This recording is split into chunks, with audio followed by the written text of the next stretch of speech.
मैं एक हिंदू फैमिली से आती हूँ और जब मैं क्लास 4 या 5 में थी तो पापा मम्मी ने अचानक डिसाइड किया कि मुझे हॉस्टल में भेजने के लिए। कहीं ना कहीं उस इंसिडेंट की वजह से मॉम डैड भी बहुत बिजी रहते थे तो बात नहीं हो पाती थी और धीरे धीरे मुझे लगने लगा कि वो मुझसे प्यार ही नहीं करते हैं। डिस्टेंस कहीं ना कहीं बहुत ज़्यादा आने लगा था। मैं चीज़ें शेयर नहीं करती थी, बातें ज़्यादा नहीं करती थी, लेकिन एक जो कनेक्शन था वो मेरे डैड के साथ था। मैं बहुत ज़्यादा उनसे कनेक्ट करती थी और सब मुझे बोलते थे कि तुम पापा की तरह हो बिल्कुल, और उनके साथ टाइम स्पेंड करना बहुत अच्छा लगता था। 12 के एग्ज़ाम्स ही थे, ख़त्म होने वाले ही थे, लेकिन एक दिन कॉल आया और मुझे बस बताया गया कि पापा की तबीयत ठीक नहीं है, वापस आना है। लेकिन मुझे कहीं ना कहीं फ़ील हो रहा था कि सिर्फ तबीयत की बात नहीं है, कुछ और ही है। मैं जब घर मुझे ड्रॉप किया गया तो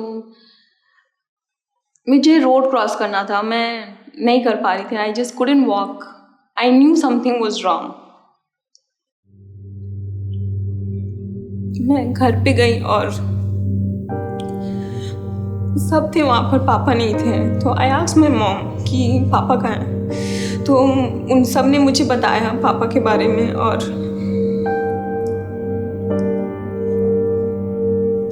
I was angry with God. बस एक ही था मेरे लिए, एक ही थे जो मेरे को बहुत प्यार करते थे। वो मेरे को हमेशा बोलते, कभी मुझे रोते हुए भी देख लिया तो वो हमेशा बोलते थे कि तुम क्यों रोती हो, तुम्हें पता है कि how it breaks my heart. जब तुम रोती हो तो मुझे भी तकलीफ होती, तुम मेरी बेटी हो। और उस दिन मैं रो रही थी लेकिन वो नहीं आए थे मुझे बोलने के लिए कि मत रो।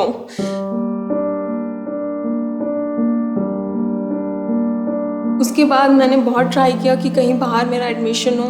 मैंने लखनऊ में ट्राई किया और मैं फर्दर स्टडीज़ के लिए लखनऊ गई। लेकिन जब मैं लखनऊ गई वो लोनलीनेस और ज़्यादा इंक्रीज़ हो गया, क्योंकि अब कोई ऐसा नहीं था जो मेरा ख्याल रखे। लखनऊ में जाने के बाद मैं कुछ ज़्यादा ही डिप्रेशन में जाने लगी। I used to cry and I used to in the morning. मैं सुबह कॉलेज में I used to make up my mind कि I have to smile and I have to go.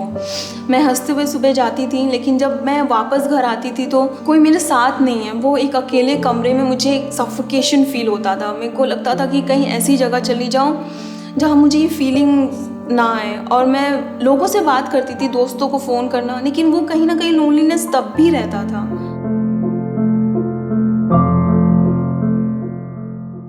College के कुछ दिनों बाद मेरा क्लासमेट ही था जो मुझे बहुत ज़्यादा मुझ में इंटरेस्ट दिखाता था, मुझसे बातें करना, मेरे साथ बैठना, मेरे साथ टाइम स्पेंड करना। एंड एक दिन ऐसा आया जब उसने मुझे प्रपोज़ किया और पहली बार ऐसा था किसी ने मुझ में इतना ज़्यादा इंटरेस्ट दिखाया था, और एक लोनली सिटी में जहाँ मैं किसी को नहीं जानती थी। सो इट वाज लाइक कि हाँ, जो मैं सर्च कर रही थी वो लोनलीनेस को किल करने के लिए, फाइनली वो मेरे साथ था। मुझे वो मिल गया था। कुछ महीनों के रिलेशनशिप के बाद मैं अपने बॉयफ्रेंड के साथ मैं चर्च गई। मुझे चर्च लेकर गया और चर्च में फिर मैं और ज़्यादा लोगों से मिली और मुझे कहीं ना कहीं लगने लगा कि अब लोनलीनेस ख़त्म हो रहा है, क्योंकि मेरे लाइफ में अब बहुत ऐसे लोग थे जो मेरे साथ थे, मुझसे अच्छे से बात करते थे। एक दिन मैं ऐसे ही चर्च में जब थी तो वर्शिप चल रहा था और तब ये सॉन्ग वो लोग गा रहे थे, वर्शिप टीम, कि कैसे परमेश्वर ने अपने एक लौते पुत्र को मेरे लिए कुर्बान किया। मैंने आज तक ज़िंदगी में ऐसा कभी नहीं ना सुना है ना देखा है कि किसी और के लिए किसी ने कुछ भी कुर्बान किया हो। बेटा तो बहुत दूर की बात है। तो इस चीज़ में मैं पॉन्डर करने लगी, सोचने लगी कि ऐसा खुदा कहाँ है कि कैसे हो सकता है कि उसने अपने बेटे को दिया। और मैं उस वक्त तक तो नाराज़ ही थी परमेश्वर से, क्योंकि उसने मेरे पिता को लिया जिसको मैं बहुत ज़्यादा मिस करती थी। एंड लेकिन उस सॉन्ग ने मुझे बहुत सोचने में मजबूर कर दिया। मैं सोचने लगी कि क्यों दिया अपने पुत्र को, उसने क्यों मेरे लिए कुर्बान किया।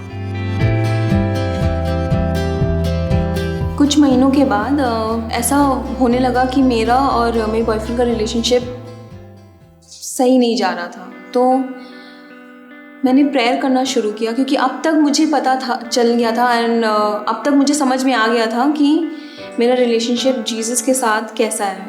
मैं उनके लिए क्या हुआ, वो मेरे लिए क्या हुआ। जब भी मैं प्रेयर करूँगी वो मेरे को वे दिखाएंगे। लेकिन मैंने कभी एक्सपेक्ट नहीं किया था कि ये रिलेशनशिप टूट जाएगा। और जब ये रिलेशनशिप टूटा तो मैं भी बहुत टूट गई थी। मैं ऐसा फील कर रही थी कि अब कोई नहीं है मेरे लिए। एक हस्बैंड वाइफ थे जिनको मैं भैया दी बोलती थी। उन्होंने मुझे बहुत ज़्यादा इनकरेज किया और मेरे लिए प्रेयर किया एंड मेरे को हर एक स्टेप गॉड की तरफ लेने में गाइड किया।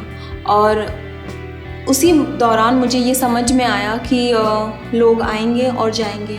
मैं हर्ट करूँगी लोगों को और दूसरे मुझे भी हर्ट करेंगे, क्योंकि ये लाइफ साइकिल है, ये पैटर्न है। और कहीं ना कहीं जाने और अनजाने में ये चीज़ होती रहेंगी ज़िंदगी भर। लाइफ के हर एक चैलेंजेस में, स्पेशली जब मैं लोनली फील करती हूँ, मुझे एक चीज़ पता है कि परमेश्वर मुझसे बहुत प्यार करता है and that is enough for me.